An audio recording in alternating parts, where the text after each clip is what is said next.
I was 26 years old, and I was unemployed. Feeling unfulfilled by the monotony of a job life, I decided I would try my hand at working from home. So my days and nights comprised me of surfing the internet for any jobs I could get. I was a big procrastinator, so more often than not I'd stray away and waste time doing other things.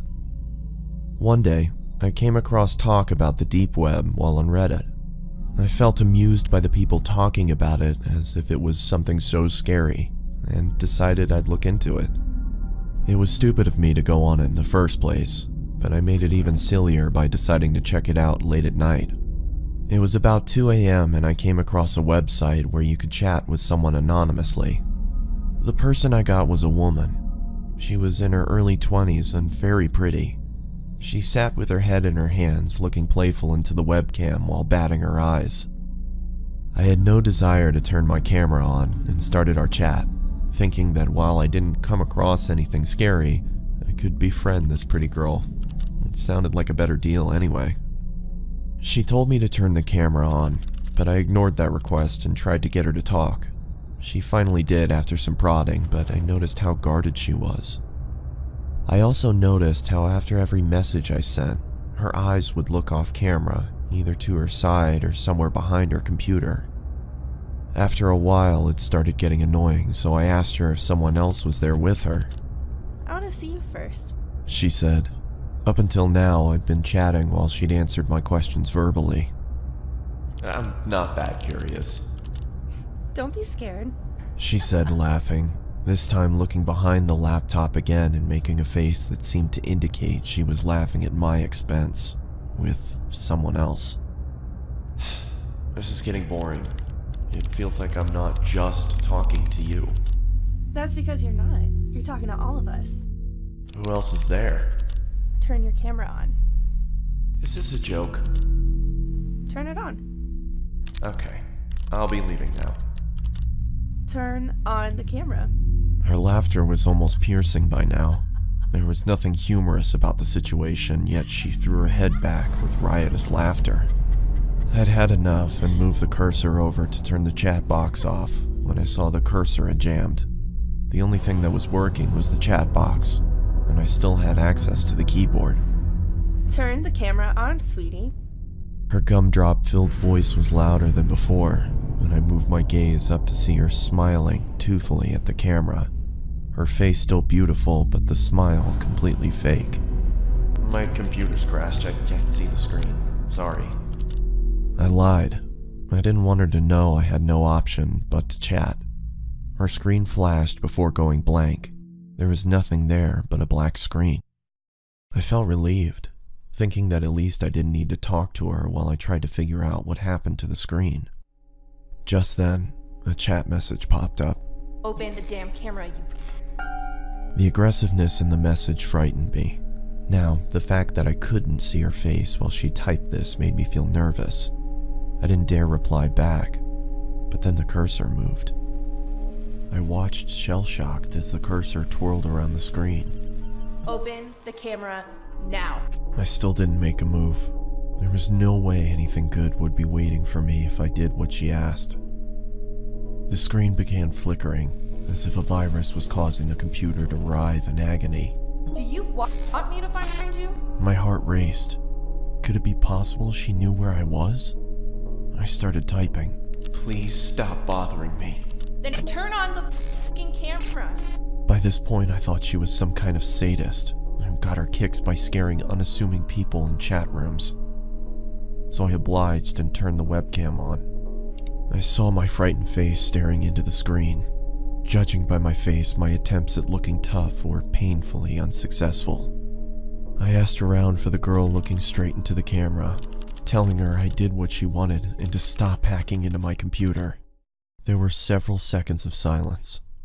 I kept my stare directed to the little box that showed her camera feed, but it was pitch black. I motioned into the camera in confusion, feeling as if she was messing with me now. Then I saw another message. Look here. After a few seconds of staring at those words, I looked back at her camera, but my computer instantly malfunctioned, and I received another message. Look here. Don't look up. The chat was filled with nonsensical gibberish. She typed with such ferocious speed, my screen whirled away with her constant messages. I couldn't understand what was going on, but I didn't look up. My patience ran thin, and I wrote back, "What is this supposed to mean?" Her response came. I read only the letters in bold and shuddered. I looked back into her webcam and I fell back into my chair, my eyes widening. She was back there, only her face looked completely demented. She had a savage expression, devoid of emotion, but her eyes were almost popping out of their sockets, and she was huffing as if she had extreme amounts of pent-up rage. The way she looked directly into the camera made me feel she despised me with all of her being. There was no amusement there anymore. Her camera went blank again. Then the chat popped up. My heart stopped again. For a split second, there had been the same blackness, only for the lights to come back on. She wasn't alone anymore. There was a man next to her with a black mask on. He made no movements other than look into the camera like the girl. The girl's neck creaked to her side. It looked like it was causing her pain, and then the lights went out again. The chat resumed. This time, I screamed in fright and fell off my chair. There was another man with them now. He was standing next to the girl with the original one on the other side. This man had the same mask on, but his hands were grasping the girl's shoulders. Even with the subpar quality of the webcam, I could see the force with which the man dug his hands into the girl.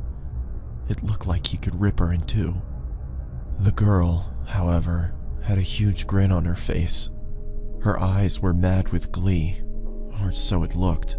Her teeth were perfectly lined up as her mouth spread into that toothy grin, but I could see she was in pain. Even with the smallest sign of her smile fading, the man clenched his hands even tighter than before, which made her smile even wider.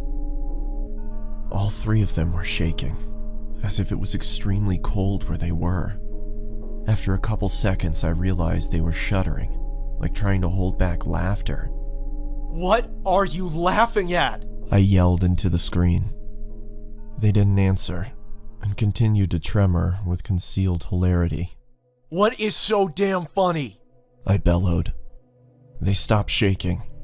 Within a couple seconds, the screen went black again. When it turned back on, the man no longer grasped the girl's shoulder, neither was she smiling. All three pointed into the camera. Upon a closer look, I understood that they weren't pointing at me. They were pointing behind me. I didn't need to look back, I could see myself in the webcam. There was someone peeking from behind me.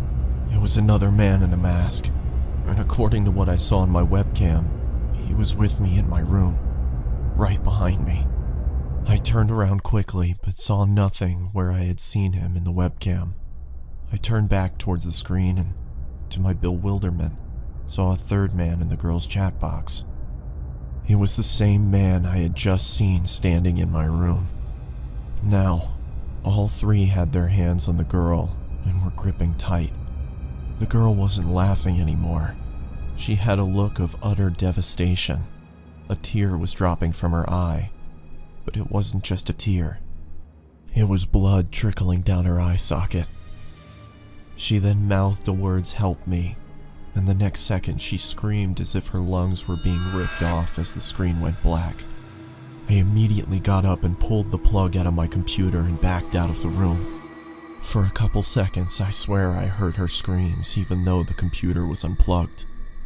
The room went quiet, but I was too devastated to stay there and ran out of my house despite it being 3 a.m.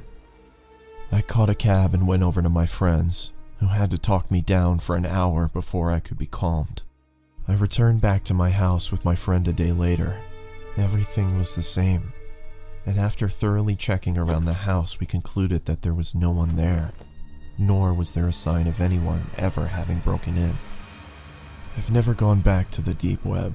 My friend suggested it might have been some prank by computer hackers, but the way that girl shrieked, the terror she had on her face, He convinced me she had been a victim herself. I had wondered if I had stayed on for longer, if I would have become a victim too. Could those men have found me? Was there really someone in the room with me? There was nothing I could do, because there was nothing concrete to report to the police. What I did do was throw the computer out and buy a new one. There was no way I could even open it back up after what happened.